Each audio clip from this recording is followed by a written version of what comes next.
24 বছর পর পৃথিবীতে ফিরছে ইসার সালসা। শীঘ্রই পৃথিবীতে ফিরবে ইউরোপীয় মহাকাশ গবেষণা সংস্থার ইসার স্যাটেলাইট সালসা।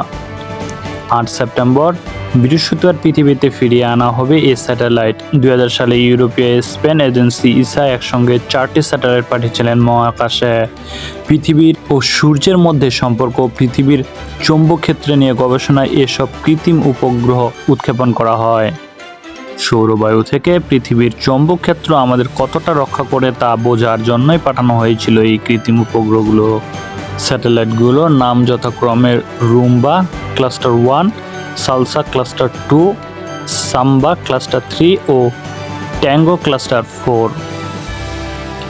একসঙ্গে এই 4টি স্যাটেলাইটকে বলা হয় ক্লাস্টার স্যাটেলাইট। এতদিন এগুলো ঠিকভাবে কাজ করছে, তবে এখন সেগুলো ফিরিয়ে আনা হবে পৃথিবীতে। ঠিক কী কারণে পৃথিবীতে ফেরানো হচ্ছে তা নিশ্চিত করে জানায়নি ইসা। হতে পারে এগুলোর কার্যক্ষমতা শেষ, অথবা কাজের জন্য পাঠানো হয়েছিল সে কাজ সম্পন্ন হয়েছে।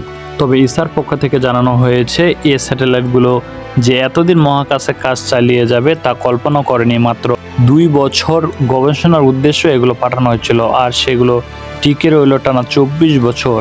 তাছাড়া পৃথিবীতে ফেরানোর কোনো চিন্তা তখন ছিল না।